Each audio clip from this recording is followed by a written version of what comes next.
Hello and अस्सलाम वालेकुम। मैं हूं एजाज सैयद उमर चीमा के साथ प्रोग्राम टॉक शॉक के लिए। आज के टॉक शॉक में हम तीन अहम मौज़ूआत पर बात करेंगे। सबसे पहले हम बात करेंगे क्रिकेट के हवाले से।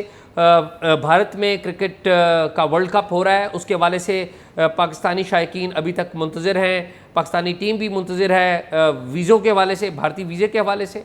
दूसरे नंबर पे हम बात करेंगे खावर मानेका के हवाले से।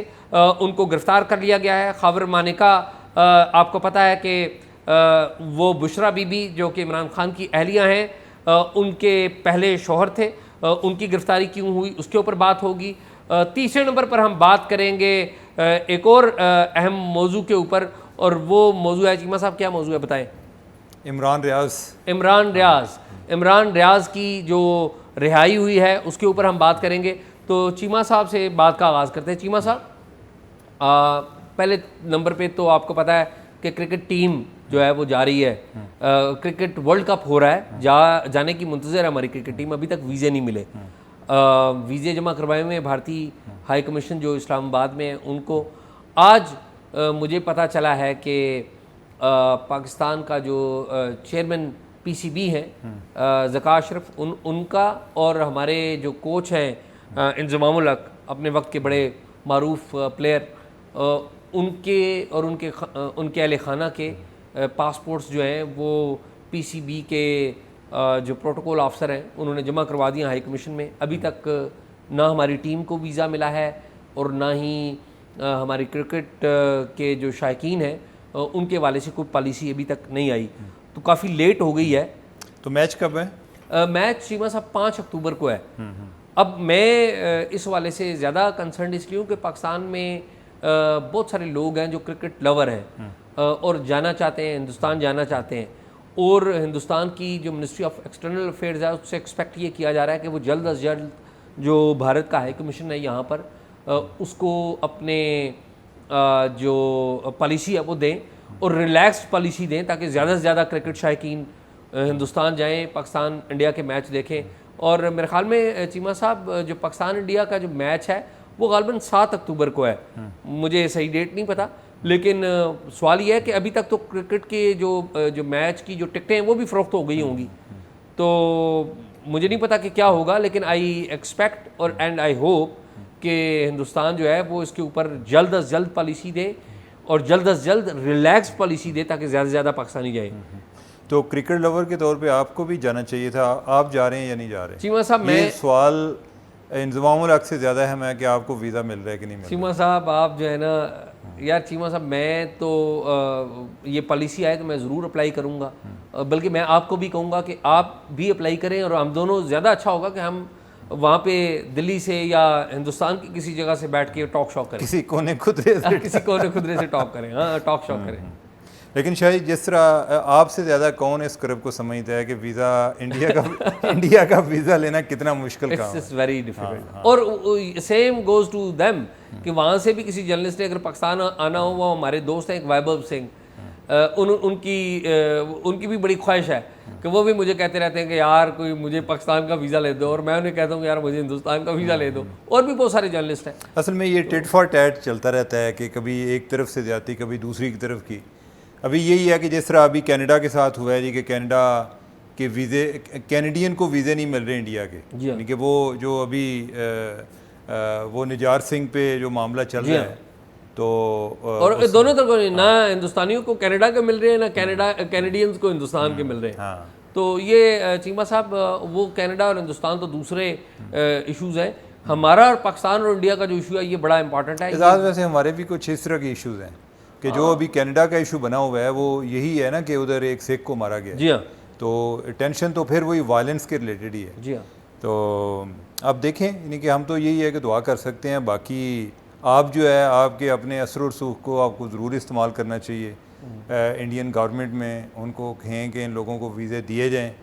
तो आप जैसी आवाज़ जो है उसको एक नहीं, तो वो मैं आप जैसी क्या आवाज़, मतलब आप जैसी आवाज़ नहीं, मतलब क्या मतलब? नहीं शाही, आपका ज़्यादा एक ताल्लुक़ है। आप गए थे, रिसेंटली गए थे, उन्हें जो हाई कमीशन के नॉलेज में भी है कि ये बंदा आता जाता रहता है और आपकी बात को ज़्यादा अहमियत भी देते हैं। तो मैं यही कहूँगा कि बजाय आपके सिर्फ वीला करें, आप इसके बाद उनको एक कॉल करें, उन्हें कहें कि भाई क्या मसला है। नहीं, मेरे ख्याल में मोदी साहब का कोई नंबर ढूंढते हैं। खान साहब जेल में आजकल उनसे कोई रिक्वेस्ट करते हैं, उनके पास नंबर था। नहीं, उनका नंबर भी मोदी अटेंड नहीं कर रहा था। उनका नंबर तो अटेंड नहीं करता। हो सकता है चीमा साहब आप कॉल करें या हम कॉल करें तो शायद अटेंड कर ही लें। बस यही है, यानी किसी खुशफहमी में यही है कि एटलीस्ट हमारे पास नंबर नहीं तो हम ट्राई ज़रूर करें। हाँ, नहीं, और हम तो मोदी साहब को कहेंगे कि ये बिल्कुल छोड़ें जनाब, आप वीज़े जारी करें, लोग क्रिकेट की वजह से एक दूसरे के करीब आए।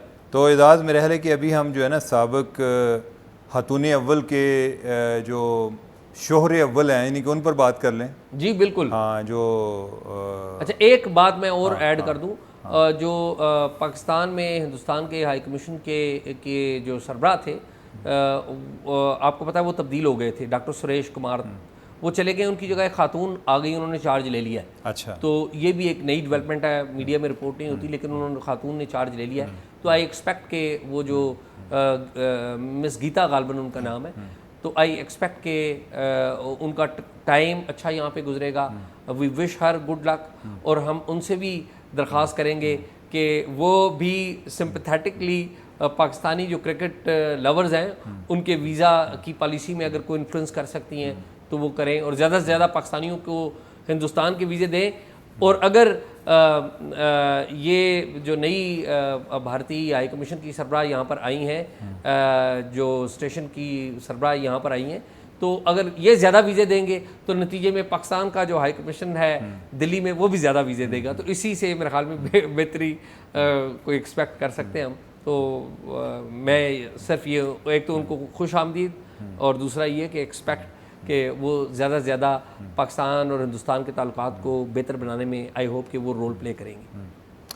तो चलें एजाज़, फिर आगे चलें अब। जी चीमा साहब, आप बताएं ना कि वो बुशरा बीबी के जो साबिक शौहर, हाँ, जो खबर मानिका जो हैं उनको गिरफ़्तार कर लिया गया है। और एजाज़ उनकी गिरफ़्तारी जो हुई है ना, वो बड़ी एक इल्ज़ाम बड़े अजीब किस्म के हैं। अच्छा। और बेबुनियाद भी नहीं है।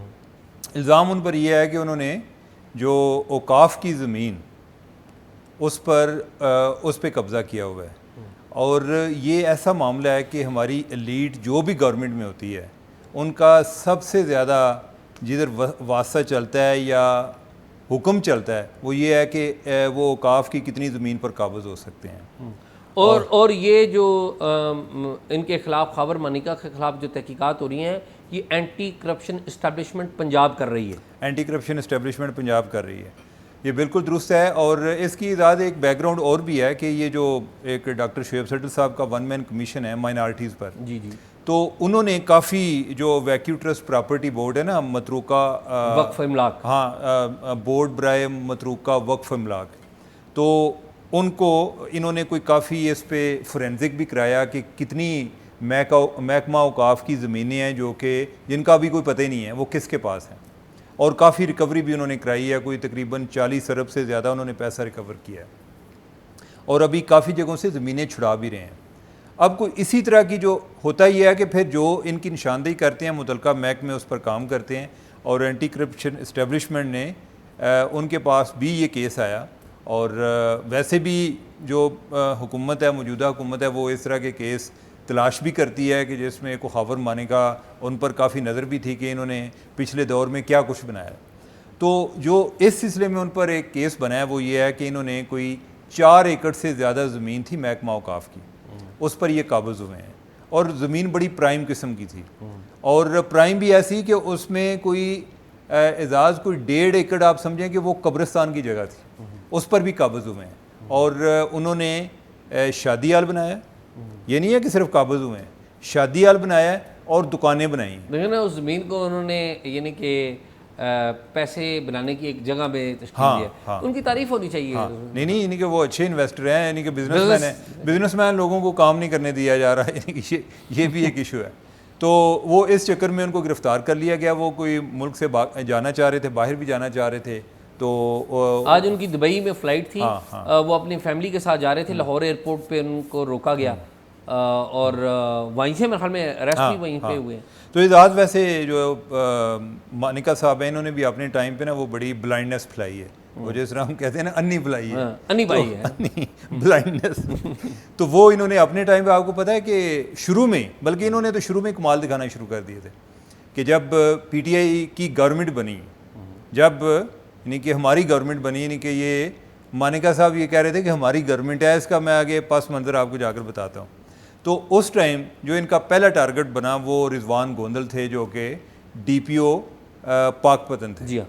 अच्छा, और उन्होंने क्या किया कि एक दफ़ा इनकी बेटी कहीं जा रही थी उधर पाकपतन, पैदल जा रही थी और अच्छा उन्हें इतला ये मिली कि शायद बुशरा बीबी जा रही है। ठीक बात। तो पुलिस जो है उसमें एक पैनिक क्रिएट होगी कि क्या मसला क्या चल रहा है, यानी कि उनकी कोई सिक्योरिटी प्रोवाइड की जाए। वो पहुंचे तो है उनकी बेटी थी, फिर भी उन्होंने कहा कि उसकी बेटी है, कोई मसला ना हो। उसने खैर सिक्योरिटी लेने से इनकार कर दिया। अगर बुशरा बीबी होती तो फिर तो वो ज़बरदस्ती भी सिक्योरिटी देते, क्योंकि वो उस टाइम खातून अव्वल थी। अच्छा, ये मामले के बाद गो के मामला ये मशहूर हुआ जी कि ये इशू है। इशू ये नहीं था। उसके कोई 2 हफ्ते बाद हावर मानिका साहब जो हैं, इनके वो उनकी चूँकि अपनी गवर्नमेंट थी, तो वो उसमें कोई बड़ा असले के साथ और बड़ा इलीगल वेपन भी थे उनके पास, तो वो जा रहे थे, तो पुलिस ने उनको रोका और इस चीज़ पे वो बड़े एक सीख पाओ हुए और उन्होंने कहा जी कि इसकी ज़रूरत क्या है, ये कौन है DPO, ठीक है, हमारे इलाके में यार, हमारी हुकूमत, ठीक है। और उसके बाद एजाज उस DPO को इन्होंने इबरत का निशान बनाया। और चीमा साहब यहाँ पर एक और वाक़या भी हुआ। हाँ, उस DPO को, रिजवान गोंदल को, उस्मान बुज़दार उस वक्त के वज़ीर आला पंजाब थे, उनके दफ्तर में बुलाया गया, IG को भी बुलाया गया और वहाँ पर बैठे हुए थे एहसन जमील गुजर।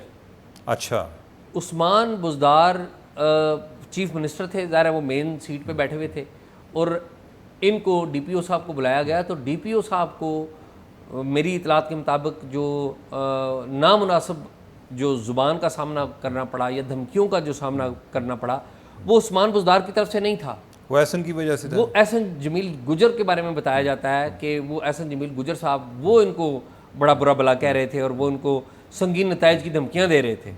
और बाद में वही हुआ ये कि वो जिस जगह भी तैनात हुए उन्हें हटा दिया गया। बशीर मेमन साहब ने एक दफ़ा उनको ले आए थे, FIA में ले आए थे, ये उनके दफ्तर में पहुंच गए, इन्होंने कहा कि जी आपने इसको क्यों लगाया हुआ है। और वो थ्रू आउट अपना जो टन्योर था इमरान खान साहब का पूरा टन्योर, रिजवान गोंदल जो है वो चीमा साहब आपको पता है ना सिर्फ सस्पेंड रहे बल्कि उनकी तनख्वाह भी रोकी रखी। अच्छा एजाज, मैं जरा थोड़ा सा प्लीज़ कोई fill in the blanks please. अच्छा, एक तो ये है कि उसके बाद जो आपने बताया कि उनको उनके साथ बड़ी बदतमीज़ी की गई, चीफ मिनिस्टर उसमें बुलाया गया और तकरीबन वो 9 माह OST रहे। ठीक। उसके बाद उनकी FIA में पोस्टिंग हुई और FIA में भी कोई इतनी कोई कलीदी ओहदा उनको नहीं दिया गया। यही था कि कोई एडिशनल DG FIA थे और उनके साथ उनको स्टाफ ऑफिसर लगा दिया गया। जो मानिका साहब हैं उनको इस चीज़ पर भी इतराज़ था और मानिका साहब, हावर मानिका और जो बशीर मेमन साहब हैं, ये दोनों बैचमेट भी हैं, ठीक है। और कोई ऐसा भी था कि कोई जैसे होता है ना कि एक दूसरे के गांव में कोई फौत की शादी पे कोई इस तरह का भी कोई आना जाना था, ठीक है। इस लिहाज से उन्हें एक जोम भी ज़्यादा था और साथ ये भी था कि हुकूमत हमारी है। तो वो इनके पास आए को 2-3 दफ़ा और इतराज़ गुस्सा किस चीज़ पे था कि हमारी हुकूमत है, ये जो मैं आपको कह रहा था ना हमारी हुकूमत है, उसकी जो है बैकग्राउंड ये थी कि हमारी हुकूमत है और ये बंदा अभी तक इसको कोई पोस्टिंग मिली हुई है, ठीक है। लेकिन बशीर मेमन ने कहा, उन्होंने कहा कि अगर कोई आपको मसला है, कोई उस पर कोई सीरियस चार्ज है ऐसा, यानी कि इधर कोई वो काम कर रहे हैं जब से FIA में, तो मुझे बताएं बाकी जो मामला हैं वो आगे अदालत में चल रहे हैं कि उनका क्या इशू चल रहा है। उस दौरान जो बशीर मेमन साहब हैं वो काफ़ी जाते हैं ना, आपको पता है उम्रा वरा वो काफ़ी रेगुलर जाते हैं, तो वो कहीं गए हुए थे और उन्होंने कह के भी गए कि भाई अगर कोई मेरी बाद में भी कोई इस तरह का मामला हुआ तो उसको रोकना है। लेकिन उसके बाद प्राइम मिनिस्टर हाउस से आर्डर आया कि इस बंदे को OST बनाया जाए और रिजवान गोंदल को FIA से भी निकाल के कहा जी कि आप इस्टेब्लिशमेंट डिवीजन को रिपोर्ट करो और 2 साल फिर OST रखा गया कि कोई जॉब नहीं है, यानी कि आप घर बैठे हुए हैं। और उसके बाद जब पोस्टिंग दी गई वो आगे बलूचिस्तान में दी गई, ठीक है। और ये वो बंदे हैं अपने अपने टाइम पे खुदा बने होते हैं। अब जो है फिर वो इस टाइम उनके कोई एक नैरेटिव भी डिफरेंट होता है जी कि राइट्स की बात कर रहे होते हैं, अपने टाइम इनको किसी के राइट्स याद नहीं होते, ठीक है। तो खैर एनीवे, यानी कि उस टाइम वो गो के हालांकि बुशरा बीबी जो है वो इमरान खान के निकाह में चली गई थी, लेकिन जो है हावर मानिका का ये था जी कि ये जो इमरान खान की गवर्नमेंट है ये हमारी गवर्नमेंट है। और इधर जो ख़ास तौर पे पंजाब में उन्होंने काफ़ी एक बहुत ज़्यादा असर्ट किया है अपने मामलात के हवाले से अभी भी उनकी इन्वेस्टिगेशंस चल रही हैं या असासों के हवाले से। आप ये देख लेना कि जो बुशरा बीबी की जो बेटी थी उनकी शादी आपको पता है सऊदी अरब में हुई थी, हाँ, मक्का में हुई थी। तो उसके लिए जब गए थे तो कहा जाता है, रिपोर्ट ये किया गया है मुख्तलिफ जगहों से, ये सीना गज़ट बात आई है सामने कि जो पूरी फैमिली थी इंक्लूडिंग खबर मानिका साहब और उनके जो बच्चे हैं सब स्पेशल चार्टर्ड त्यारे में, जो वज़ीर-ए-आज़म साहब का चार्टर्ड त्यारा है उसमें गए थे। तो एक तरफ तो बड़ी इनकी आप तनकीद करते हैं कि जी सरकारी जहाज़ को गलत इस्तेमाल नहीं करना चाहिए, तो दूसरी तरफ आप पूरी की पूरी फैमिली जो है ना वो साथ बैठा कर ले गए। नहीं तो और वहाँ पर इसकी वजह ये भी आ सकती है जी, देखें वो एक जहाज़ में इकट्ठे होकर कोई एक दूसरे की गोद में बैठ के भी चले गए होंगे, उन्होंने कोई और जहाज़ नहीं कराया। जी हाँ, कि एक जहाज़ था ना, यानी कि उधर अगर वो चले गए तो 100 वाट, जी हाँ।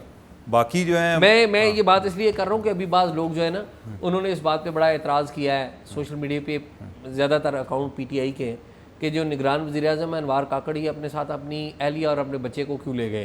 हालांकि प्राइम मिनिस्टर की जो वाइफ बच्चे जो होते हैं वो कवर होते हैं, ठीक है, वो ले गए और उनके साथ ज़्यादा ऑफिशियल थे, ज़ाहिर कोई रिश्तेदार नहीं है, तो उसके ऊपर बड़ा तनकीद हो रहा है। तो मुझे ये याद आ गई थी बात कि एक वो वक्त था कि जब पूरा आप अपनी अहलिया के पूरे ख़ानदान को जहाज़ में उठाते हैं और एक चार्टर त्यारे में चले जाते हैं वहाँ पर।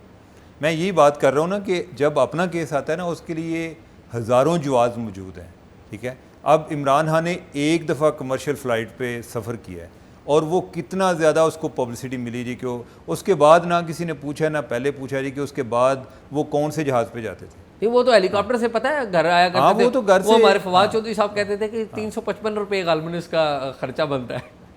वो जो हेलीकॉप्टर से घर तक का सफर है, याद है उनका 355 या 55 रुपये, 55 या 355 रुपये मेरे ख्याल फी किलोमीटर या कोई इस तरह की बात, तो इस तरह की बात। तो ये बयान उनका बड़ा मशहूर हुआ था कि जी ये तो इतना ही बनता है, तो हेलीकॉप्टर से घर तक का सफ़र। हालांकि इमरान खान साहब कहा करते थे कि साइकिल पे मैं ना आया करूँगा तो वो खैर अब इमरान खान साहब के बुरे दिन हैं, अभी हम ये बातें कर रहे हैं, लेकिन फैक्ट्स हैं ये वो रियलिटी हैं जो बड़ी। तो एजाज मेरे ख्याल आगे चलें, अब इमरान खान से इमरान रियाज की तरफ जी। चलें। इमरान रियाज साहब, चीमा साहब, आज मैं सुबह उठा तो वो ट्विटर से और पता चला, व्हाट्सएप मैसेजेस से पता लगा कि इमरान रियाज साहब सियालकोट पुलिस ने बताया कि जी वो अपनी फैमिली से यूनाइटेड हो गए, रीयूनियन हो गई उनकी। तो क्या पता लगा आपको, क्या कोई बातचीत हुई है? एजाज मेरा भी ज़्यादातर तो यही एक, जिस तरह आपको पता चला, मेरा एक मीडिया की रिपोर्ट तक मेरा एक नॉलेज महदूद है, लेकिन हम इस पर पहले बात कर चुके हैं कि वो किसकी कस्टडी में था। अब ये था कि आगे 27 सितंबर को फिर तारीख आ रही थी, ये टाइम मिला हुआ था, तो उन्होंने सोचा कि बजाय इसके कि हम 27 को पेश करें, बेहतर है कि हम पहले ही आज़ाद कर दें, वो अपने घर चला जाए। बाकी ये है कि जो सियालकोट पुलिस का वो इस तरह रेलिवेंट थी कि चूँकि लास्ट टाइम सियालकोट पुलिस ने गिरफ़्तार किया था और उन्होंने कहा जी कि हमने जब छोड़ दिया है तो हमें नहीं पता कि उन्हें कौन ले गया, तो लिहाजा मेरे ख्याल है कि उन्होंने सोचा कि अब सियालकोट पुलिस के ज़रिए इसको पेश कर दिया जाए, यानी कि घर भेज दिया जाए। अब ना दो चीज़ें चीमा साहब मेरे ख्याल में बड़ी अहम है। एक तो ये है कि जब इमरान रियाज वापस आते हैं, यानी कि स्क्रीन के ऊपर आते हैं या अपने सोशल मीडिया प्लेटफॉर्म्स पे आते हैं, तो वो क्या कहते हैं, ये बड़ी इंपॉर्टेंट बात है कि उनका मौक़िफ़ क्या है, वो क्या बताते हैं, वो किसके पास है। एक बात तो ये बड़ी अहम है। दूसरी बात ये है कि क्या वो अपने केस को आगे लेके जाना इंटरेस्ट रखते हैं या नहीं रखते। पहली बात तो ये है कि वो बताएंगे कि वो एग्जैक्टली किसके पास थे, क्योंकि बहुत सारी इसके ऊपर बातें होती रहीं, कोई इंटेलिजेंस एजेंसियों का नाम आता रहा, कोई इधर उधर का नाम आता रहा। आमतौर पे वो बात तो यही थी कि ये इंटेलिजेंस के पास है। तो अब देखना ये है कि हाउ ही कंडक्ट। मेरे ख्याल है कि एक बंदा मेरे ख्याल 4 माह रह गया है ना, मई जून जुलाई अगस्त सितंबर, जी हाँ, सितंबर शुरू है, तो आप कह लें कि 4 माह से 4.5 माह से ज़्यादा टाइम वो गायब रहा है। और उस दौरान आपके बड़े एक ट्रॉमेटिक कंडीशन होती है, फैमिली, हाँ, देखो ना, फैमिली भी होती है, वालदा, बच्चे, मेरे ख्याल है कि अभी जो है एक आपको नफ्सियाती तौर पे रिकवर करते हुए भी टाइम लगता है, और मेरा ख्याल है कि हमें भी ब्रेक देनी चाहिए कि कोई जल्दी नहीं है। इमरान रियाज आप रेस्ट करें, आपको कोई ज़रूरी नहीं है कि आपने फ़ौरन सोशल मीडिया पे आना है। ये सोशल मीडिया और प्रेशर भी ना लें, और किसी अपनी फैमिली पे पहले तवज्जो दें, और जब मर्जी आए, जो मर्जी आप बात करें, हम चाहते हैं कि कोई भी हमारा साथी जो है इस तरह गुम ना हो, और at the same time again हमें जिम्मेदारी भी दिखानी है हाँ। कि हम ना इस्टेब्लिशमेंट के लिए प्रोपेगेंडा करें, ना किसी और के लिए इस्टेब्लिशमेंट के खिलाफ प्रोपेगेंडा। इस्टेब्लिशमेंट पे तनकीद करें, ज़रूर करें, लेकिन किसी के कहने पे ना करें, अपनी तनकीद करें, ठीक है। तो एजाज, उसके बाद हमारे जो दो और जर्नलिस्ट हैं उनका भी एक इशू चल रहा है, खालिद जमील का। जी जी, खालिद जमील साहब। खालिद जमील को FIA ने गिरफ़्तार किया हुआ है। और वैसे बाय द वे मैंने जो खालिद जमील की पोस्ट वगैरह देखी हैं कि जिसको बुनियाद बनाया गया, मेरा ख्याल है कि कोई इतना भी कोई क़यामत नहीं आई थी कि आप उसको उठाए बगैर नहीं रह सकते थे। ज़्यादती है। आपको याद है कि लास्ट टाइम हमारी बात हुई थी, मैं इमरान रियाज के बारे में मेरी ओपिनियन आपसे एक बड़ा क्लियर इख्तलाफ था। जी ठीक है। मैं यानी कि नहीं उमर, इख्तलाफ बिल्कुल भी नहीं था, कि हम दोनों एक ही मसला थिंकिंग थी, लेकिन मैं सिर्फ वो टाइमिंग के ऊपर बात कर रहा था कि लेकिन ये है कि मेरा पॉइंट ये है कि मैं इस चीज़ के हक में हूँ कि जो जर्नलिस्ट है उनकी अकाउंटेबिलिटी होनी चाहिए। ठीक बात। इसके बावजूद मैं ये समझता हूँ और पूरी ईमानदारी के साथ समझता हूँ कि खालिद जमील के साथ ये जो मैंने कोई 4-5 पोस्ट पढ़ी हैं, या मैंने जिन लोगों ने कोई इधर उधर कोई गिरफ्तारी में भी इन्वॉल्व थे, मेरी उनसे भी बात हुई है, कोई बहुत बड़ी कोई क़यामत नहीं आ गई थी। उमर कुछ भी नहीं था, उन ट्वीट्स में कुछ भी नहीं था। मैंने वो ट्वीट्स पढ़ी है, वो बड़ी ज्यादती है। मसला ये है कि बल्कि ये जो इन्होंने एक GIT बनाई हुई है ना, जब से ये जस्टिस आमर फारूक के खिलाफ कैंपेन शुरू हुई थी। अच्छा, अब होता क्या है ना एजाज़, ये भी एक मसला है कि एक बंदा या 2-4 लोग जो हैं वो बहुत हद से आगे निकल जाते हैं। अच्छा, फिर आप उनका इंतज़ार करते हैं कि इनको किस तरह पकड़ें, और उस दौरान आप किसी और को एक एग्जाम्पल बना देते हैं कि जिसने इतना किया भी नहीं है। अच्छा चीमा, उमर मेरे ख्याल में ना इसमें जो बड़ा मसला क्या है, यानी कि एक तो ये पकड़ लेते हैं, ठीक है, ये पकड़ते हैं कानून के तहत। कानून क्या है? पीका, पाकिस्तान इलेक्ट्रॉनिक रेगुलेटरी जो क्राइम्स एक्ट है, पीका, उसकी सेक्शन 20 है जो सबसे ज़्यादा मुतनाज़ा है। और ये चीमा साहब, ये जो पीका का कानून है, ये मुस्लिम लीग नून के दौर में अनोशा रहमान साहिबा वज़ीर IT थी, उन्होंने बड़ी लड़ झगड़ के ये बनवाई थी। और मैं आपको मालूमात की बुनियाद पे कहता हूँ, आज तो अनोशा रहमान कभी ये आके ये बात नहीं कहेंगे, और मुझे ख्वाहिश है कि किसी दिन हम उनको बुलाएं और उनसे पूछें। मुझे ये ज़ाती तौर पे पता है, एट दैट टाइम ये पावर्स दैट भी, जिसे इस्टेब्लिशमेंट कहते हैं, उनको खुश करने के लिए ये सेक्शन ऐड की गई थी।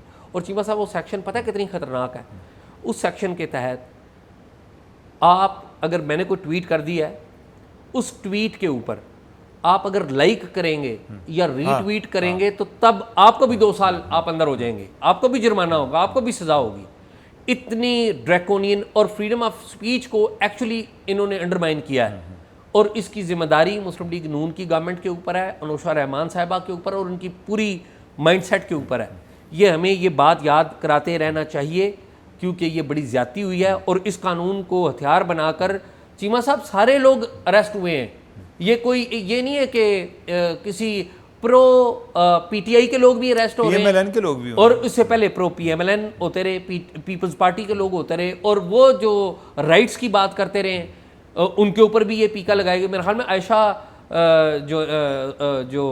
हैं, मैं सॉरी गुलालई जो हैं, जो कि अमेरिका में है, उनके ऊपर भी गालबन एक सेक्शन उन्होंने गुलालई के ऊपर ये लगाई थी। यानी पीका का काफ़ी इस्तेमाल हुआ है, जो एक एक्टिविस्ट हैं उनको टारगेट करने के हवाले से, जो जेन्युइनली राइट्स के ऊपर बात करते हैं, उनके ऊपर टारगेट करने के हवाले से। और मेरे ख्याल में हमें आवाज़ ये उठानी चाहिए कि पीका के कवानीन को बेहतर बनाया जाए। और चीमा साहब, मैंने जो FIA के साइबर क्राइम विंग है, उसमें अक्सर आना जाना होता है, लोगों से बात होती है, वो खुद ये कहते हैं, वो खुद ये बताते हैं कि हम बड़ी मुश्किल में हैं। और वो ये बताते हैं कि अमली तौर पे अब जो है सूरत हाल ये है कि जो बंदा नापसंद होता है ना, उसको आपने उठाना होता है, तो आप इस कानून को इस्तेमाल अच्छा एजाज, इसका एक और आर्गूमेंट है। मैं किसी से यही बात कर रहा था, मैंने कहा कि ये ज़्यादती है। मैंने पहले उनको पूछा, मैंने कहा कि मैं जानना चाह रहा हूँ कि इस पर इतराज़ क्या है। यानी कि वो जो 2-4 जो उसके ट्वीट्स हैं जिनका उन्होंने जिक्र दिया, मैंने कहा कि यार मैं समझ रहा था कि शायद इसके अलावा भी है, कोई ये इतने ज़्यादा नहीं है कि आप उसको गिरफ्तार किए बगैर नहीं रह सकते थे। इस तरह की चीज़ पे तो कोई किसी को वैसे वार्निंग दी जाए ना कि यार तेरी मेहरबानी ज़रा ऐसा हाथ हौला रख, वो भी रख लेता है। और कोई ऐसी उसने कोई गालियाँ नहीं दी, ठीक है, कोई थोड़ा बहुत एक तलही आ जाती है, लेकिन कोई बड़ी कोई ऐसा नहीं है कि कोई वल्गर ज़ुबान या ऐसा हो कि आप कोई उसमें कोई डिसइंफॉर्मेशन इस्तेमाल कर रहे हो, या ऐसा भी होता है ना कि और बहुत ज़्यादा कहने के बाद उन्होंने डायरेक्ट तनकीद भी नहीं की हुई, हाँ, वो इनडायरेक्ट है। हाँ। तो अच्छा, लेकिन आगे आर्गूमेंट क्या है? वो कहते हैं जी कि आप ये शुक्र करें कि आपको और उनकी फैमिली को ये तो पता है कि किसके पास है। मगर हमने मिसिंग नहीं किया। नहीं, मिसिंग उन्होंने तो नहीं ना करना। नहीं, मतलब यही है, आर्गुमेंट तो यही है ना कि भाई ये बंदा सामने है, पर्चा हो गया उसके ऊपर। मैं इन्हीं के ये बात जो है मैं किसी एफआईए के बंदे की कर रहा हूं। अच्छा। कि उसने कहा जी कि ये शुक्र करें कि वो मिसिंग नहीं है। हाँ, ठीक कि मसलन ये है कि इमरान रियाज के केस में कोई पता ही नहीं है। हाई कोर्ट भी कोई एक इंतहाई स्टेप लेने से ज़रा एहतियात कर रही थी कि अगर हम कोई कहें जी कि फ़लाँ एजेंसी है, वो कहेंगे जी आपको कैसे पता, या रिकवरी इतनी देर में हो रिकवरी ना हो तो फिर क्या करें, ठीक है। तो एटलीस्ट इस केस में ये है यानी कि लॉ है बुरा है, ठीक है। बंदा जो है वो हमारी गिरफ्तार कस्टडी में हम बता कर रहे हैं जी ये बंदा हमारे पास है। और उन्होंने आगे एक और एग्जांपल दी, उन्होंने कहा जी कि जो समी इब्राहिम है, ठीक है, समी इब्राहिम जो है उसके बारे में को पहले कंप्लेंट्स आती रही कि इसका कुछ करें, कोई नहीं किया, फिर एक दिन को उठा के ले गया। अच्छा, हाँ, तो फिर जो है यानी कि कोई किसी ने शोर नहीं किया, फिर बाद में पता चला और किसी ने ये भी नहीं पूछा कि किधर मौजूद है, ठीक है। अब ये है कि रिलेटिवली मैं ये समझता हूँ कि ये लॉ बुरा है। एटलीस्ट आपने जो भी काम करना है लॉ के ज़रिए करें, ठीक है। हम ये ज़रूर कह सकते हैं कि इस लॉ में फ़लाँ सुकम है ताकि उसको दुरुस्त किया जाए, ठीक है। अच्छा, और दूसरा ये है कि किसी और के पास ऐसा जवाज़ भी ना रहे कि कोई पता ही ना चले कि ये कोई अच्छा प्रेसिडेंट नहीं है। यानी कि मसलन इमरान रियाज का केस है तो ये कोई अच्छा प्रेसिडेंट नहीं है जी कि कोई आपको ये कहे जी कि जो इमरान रियाज को 4 माह उठाए रखा है तो क्या कर लिया आपने, ठीक है। बिल्कुल अच्छा। तो लिहाजा इस पे आपका पॉइंट बिल्कुल दुरुस्त है कि वो जो आपने एक मुतनाज़ा शिक की जिक्र किया है, शिक का जिक्र किया है, इंतहाई डेंजरस है। यानी कि मैं किसी को रीट्वीट करूं, मुझे नहीं आइडिया, अब मैं हर चीज़ चेक करके तो नहीं आ रहा ना। अब मैं समझता हूं जी कि एजाज सैयद ने कोई ट्वीट किया है, कुछ लोग हैं कि मेरी नज़र में वो ठीक इन्फॉर्मेशन रखते हैं। अच्छा, हो सकता है कि एजाज ने भी पूरा चेक न किया हो, लेकिन मैंने ये फ़र्ज़ किया है कि एजाज को इसने इन्फॉर्मेशन ठीक है इसके पास आई होगी, मैंने उसको रीट्वीट कर दिया। वो बाद में आया नहीं, चो साहब आप भी इधर आए ना, ठीक है, एजाज सैयद के साथ अंदर जाके टाकशा करो ठीक है। तो ये बिल्कुल डेंजरस है। यानी कि ये ना असल में इस तरह के खौफ इसलिए क्रिएट किया जाता है कि आप जो है ना, आप अपनी कॉमन सेंस भी इस्तेमाल नहीं कर सकते। आपको ये भी तफरीक करना मुश्किल हो जाता है कि ठीक क्या गलत क्या, मैं कौन सा एक्शन या कौन सा स्टेप लूँगा कि जो ठीक होगा या इससे आगे लूँगा तो वो गलत होगा। कि मुझे ये नहीं है डर के, या मैं कहूँगा यार ये मैं रीट्वीट किया तो मैं इस पर भी काबू आ सकता हूँ।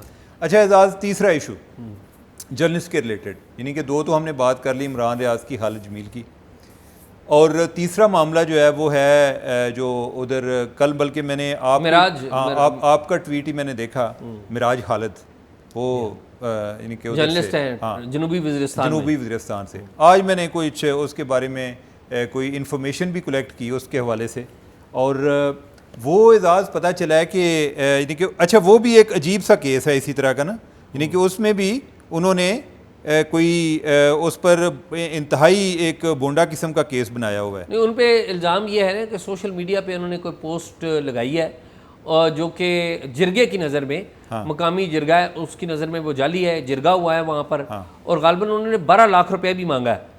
नहीं, 5 लाख, सॉरी 5 लाख। अच्छा, उसने पोस्ट क्या लगाई है?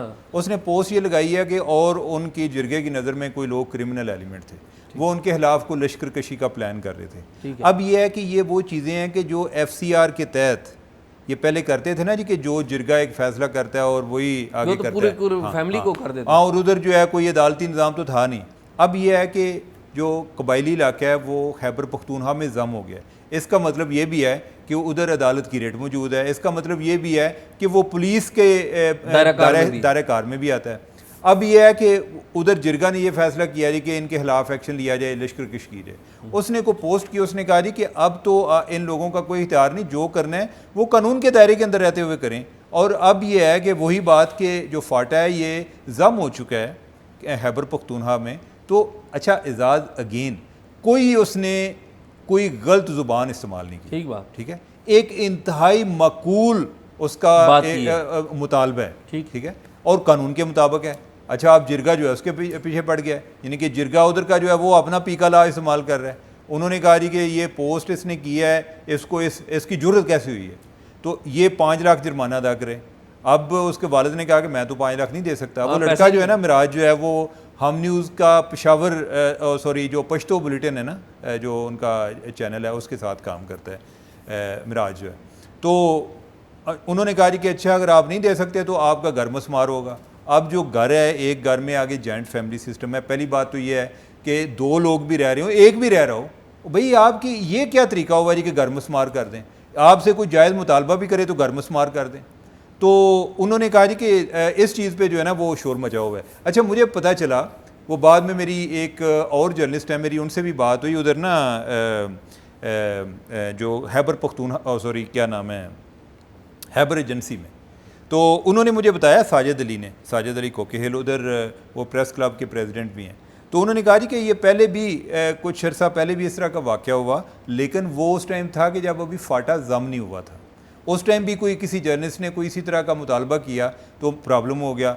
और अभी भी मैंने कहा कि यार आप जो है, वो कहता है जी कि इधर किसी भी कबाइल पर बात करें तो वो यही काम शुरू कर देते हैं। मैंने कहा कि फिर तो आप रिपोर्ट क्या करते हैं। उसने कहा जी कि जो कमज़ोर लोग हैं वो कोई नहीं करते, जो ज़रा कबाइल छोटे हैं या कमज़ोर हैं। जो बड़े हैं उन्होंने यही है कि वो अपने तरीके से वो अभी तक FCR को इन्वोक करने की कोशिश करते हैं, जो कि इंतहाई डेंजरस है और इस पर गवर्नमेंट को एक्शन लेना चाहिए। अच्छा चीमा साहब, और जो इस तरह के एजाज़ ख़ास तौर पे जो जर्नलिस्ट हैं जिनका एक माकूल मुतालबा है, या उनके साथ यानी कि गवर्नमेंट को भी एक अच्छा स्टैंड लेना चाहिए कि आप एक मैसेज भेजें, ये ना हो कि आप ये लगे कि आप बंदे उठाने लगे रहे। अच्छा उमर, इसका ये मामला ना सोशल मीडिया पे मैंने तो ट्वीट की, मैंने एक्चुअली मोहसिन दावड़ की ट्वीट थी वो पहले देखी और उसके ऊपर मैंने कोट ट्वीट किया और आपने उसको आगे किया।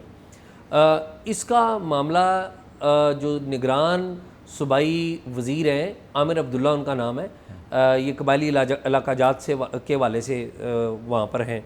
तो उन्होंने भी इस मामले का ऑलरेडी नोटिस लिया हुआ था, मुझे बाद में पता लगा। और कल शाम गुज़िश्ता शाम 4 बजे उनके घर मसमार किए जाने की का अल्टीमेटम था। फिर जो गवर्नमेंट की मुदाखलत से मुकामी इंतज़ामिया को एक्टिवेट किया गया था आमिर अब्दुल्ला साहब की तरफ से, तो वो मुज़ाकरात कर रहे थे कि ये ना करें। फिर ये मामलात आगे उधर जो है ना प्रेस क्लब जो जर्नलिस्ट हैं वो भी कबायली इलाके में काफ़ी एहतजाज कर रहे हैं इस इशू पे। तो आई होप के प्रेशर बिल्ड हुआ है। आई होप के जो गवर्नमेंट है, सूबाई हुकूमत है, वो इसके ऊपर विगरसली काम कर रही होगी और इसको यकीनी बनाए, जर्नलिस्ट की सिक्योरिटी को यकीनी बनाए। और बाकी जो सोसाइटी है कबायली इलाका जात में, वह उनको भी चाहिए, जिरगे वालों को भी चाहिए कि इस तरह के इकदामात ना करें, इससे उनका अच्छा इमेज नहीं जाएगा। ये जिरगे वालों को चाहिए नहीं, अब गवर्नमेंट को चाहिए कि अपनी उधर रेट एस्टेब्लिश करें। ये क्या हुआ कि जिरगे वाले तो इसी तरह करते रहेंगे जब गवर्नमेंट की तरफ से उनको डिस्करेज नहीं किया जाएगा। पुलिस को इन्वॉल्व होना चाहिए कि भाई आप कौन लोग हैं, बिल्कुल आप घर मसमार करने। लेकिन वो उमर, मैं इसलिए ये बात कह रहा हूँ कि आप ट्राइबल एरिया में जाए ना तो वहाँ पे जिरगे का सिस्टम ना, खैबर पख्तूनख्वा में पुलिस से ज़्यादा मौसर जिरगे का सिस्टम है। बात आप बिल्कुल ठीक कर रहे हैं, मैं बात आपसे डिनाई नहीं कर रहा, आप बिल्कुल ठीक कह रहे हैं। लेकिन वहाँ पर आपको पता है पुलिस भी जब जाती है किसी मुलजिम को उन्होंने पकड़ना होता है ना, तो वो जिरगे वालों से रब्ता करती है। वहाँ पर अभी भी जो हमारा सिस्टम है पुलिस का, इंतज़ामिया का, अभी भी इतना मौसर नहीं हुआ। तो मैं उस कॉन्टेक्स्ट में कह रहा हूँ। मेरे ख्याल में चीमा साहब काफ़ी बात हो गई है। नाज़रीन, आपने प्रोग्राम हमारा देखा, उम्मीद है आपको पसंद आया होगा। हमें देखते रहिए और अपने ख्यालात का इजहार, अपनी इनपुट भी देते रहिए।